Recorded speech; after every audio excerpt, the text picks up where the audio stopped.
اعوذ باللہ من الشیطان الرجیم، بسم اللہ الرحمن الرحیم۔ مصر کا بادشاہ فرعون بہت ظالم تھا۔ وہ اپنے آپ کو خدا سمجھتا تھا۔ بنی اسرائیل پر وہ طرح طرح کے ظلم کرتا تھا، ان سے سخت محنت کرواتا اور ان کے بیٹوں کو قتل کروا دیتا تھا۔ اسے خواب میں بتایا گیا تھا کہ بنی اسرائیل میں ایک بچہ پیدا ہوگا جو اس کی حکومت کو ختم کر دے گا۔ ایسے حالات میں حضرت موسیٰ علیہ السلام پیدا ہوئے۔ اللہ کے حکم سے ان کی ماں کو الہام ہوا کہ بچے کو ایک صندوق میں رکھ کر دریائے نیل میں بہا دو۔ مت ڈرو، اللہ اس کی حفاظت کرے گا۔ صندوق بہتا ہوا فرعون کے محل تک پہنچا۔ پھر فرعون کی بیوی آسیہ رحمۃ اللہ علیہ نے بچے کو دیکھا اور محبت میں آ گئی۔ انہوں نے فرعون سے کہا کہ اس بچے کو زندہ رہنے دیا جائے۔ اس طرح موسیٰ علیہ السلام اسی فرعون کے گھر میں پلے بڑھے۔ اللہ کی قدرت دیکھیے، موسیٰ علیہ السلام نے کسی دائی کا دودھ نہیں پیا۔ آخر کار ان کی ماں کو ہی بلایا گیا اور ماں اپنے ہی بیٹے کو دودھ پلانے لگی۔ جب موسیٰ علیہ السلام جوان ہوئے تو ایک دن انہوں نے دیکھا کہ ایک قبطی فرعون کا آدمی ایک بنی اسرائیلی کو مار رہا ہے۔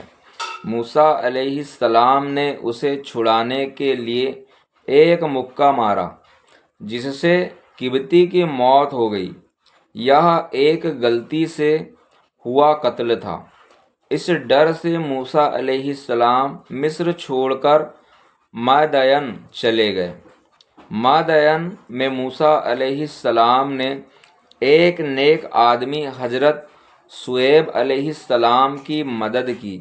ان کی بیٹی سے نکاح ہوا اور کئی سال وہیں رہے۔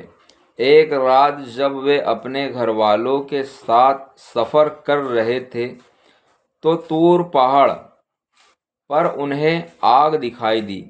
وہیں اللہ نے ان سے کلام کیا اور انہیں نبی بنایا۔ اللہ نے موسیٰ علیہ السلام کو معجزے دیے، لاٹھی کا اجگر بن جانا، ہاتھ کا چمکنے لگنا۔ اللہ نے انہیں فرعون کے پاس بھیجا کہ اسے ہدایت دے۔ فرعون نے موسیٰ علیہ السلام کی بات نہیں مانی، جادوگروں کا مقابلہ کرایا۔ اللہ کے حکم سے موسیٰ علیہ السلام کی لاٹھی نے جادوگروں کے سارے جادو نگل لیے۔ جادوگر سچائی سمجھ کر ایمان لے آئے، لیکن فرعون اور ظالم ہو گیا۔ آخر اللہ کے حکم سے موسیٰ علیہ السلام بنی اسرائیل کو لے کر راتوں رات مصر سے نکل گئے۔ فرعون اپنی فوج لے کر پیچھے دوڑا۔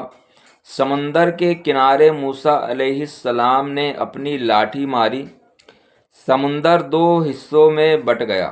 بنی اسرائیل پار ہو گئے اور فرعون اپنی فوج سمیت ڈوب گیا۔ سیکھ: اس واقعے سے ہمیں یہ سبق ملتا ہے کہ اللہ پر بھروسہ کرنے والا کبھی ناکام نہیں ہوتا۔ ظلم ہمیشہ ختم ہوتا ہے، سچ کی جیت ضرور ہوتی ہے۔ سبحان اللہ۔